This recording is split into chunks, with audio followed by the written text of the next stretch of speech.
How do people react when they see the truck pulling up at the supermarket? It gets mixed reactions. Some people are like, that's weird. Or like, oh, and some people are like, well, what's the emergency? And we're like, we need to eat. This is Seattle Fire Station 27 in Georgetown, and the crew just returned from a very important mission, grocery shopping. What's for dinner? I invited myself over to find out. I'm Rachel Belle, host of Your Last Meal podcast, cookbook author, and longtime journalist.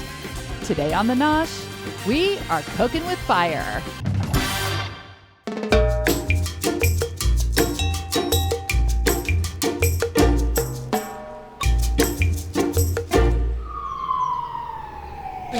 Rolled up with all of your groceries. We did. I didn't know that you took the whole fire truck to the store. Yes, so we take the apparatus with us so that we can respond from wherever we are. So even though we're in the grocery store, we have our radios on us. If we get a call, we put the groceries down, we go to the emergency, and then we come back and try and finish our shopping. Sometimes that takes one trip, sometimes that takes really? Several trips. Yep. You've gotten interrupted multiple times? Yeah, I think the most is 4 times before we actually were able to get out of the store with the groceries. So.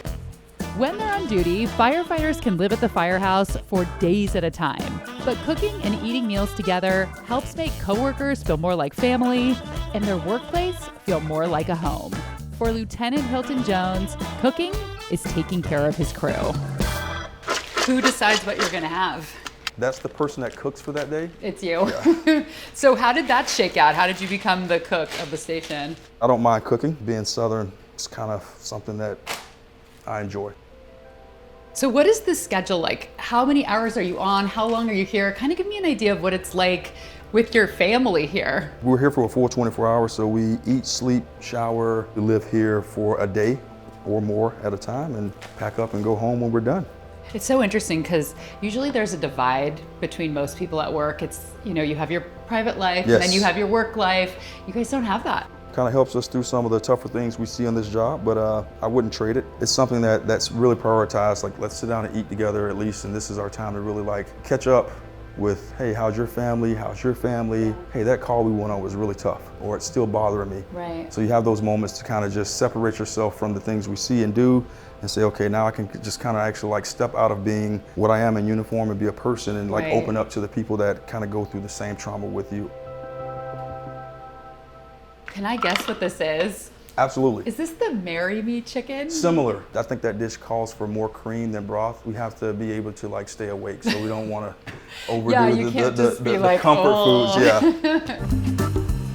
Tonight, Lieutenant Jones is making seared chicken with angel hair pasta and a creamy sun-dried tomato Parmesan sauce and seared balsamic green beans. So what do you call the kitchen? In the fire service, the kitchen is called the Beanery, and that comes from very, very long ago, and it was basically when firefighters could only afford beans to eat. Just keep it literal. Yeah, exactly. Do you salt your pasta water? Actually, I do a little bit. Yes, the tears of the mermaids. Yeah. So I just shake a little bit in there like that, and just kind of flash brown. So when they're ready, I usually just take a little bit of balsamic and finish them off in there, and then you can just use the tongs and do that there. The crew is responsible for buying all their own groceries. And if they want a toaster, a blender, mixing bowls, basically anything you'd find in your home kitchen, they have to bring it in themselves.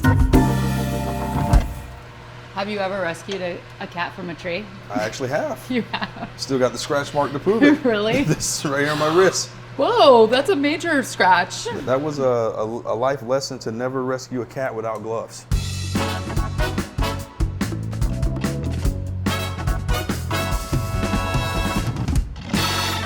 And we'll just let that simmer, and then once this simmers for a few minutes, we can plate this up and eat. Nice. Is everyone ready to eat? They're always ready to eat. Do you have a bell? We have a PA system. Dinner's ready. Come get it. Dinner in the Beanery.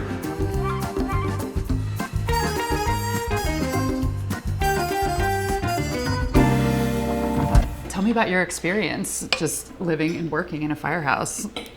Very family oriented here in the station, so being able to sit down, eat together, share stories with families back home and what's going on with life and whatnot, it's pretty nice that way. I think many cultures around the world The Firehouse is no different. That there's a big center around food. It's what brings people together. Yeah. And it's just something that we can all enjoy.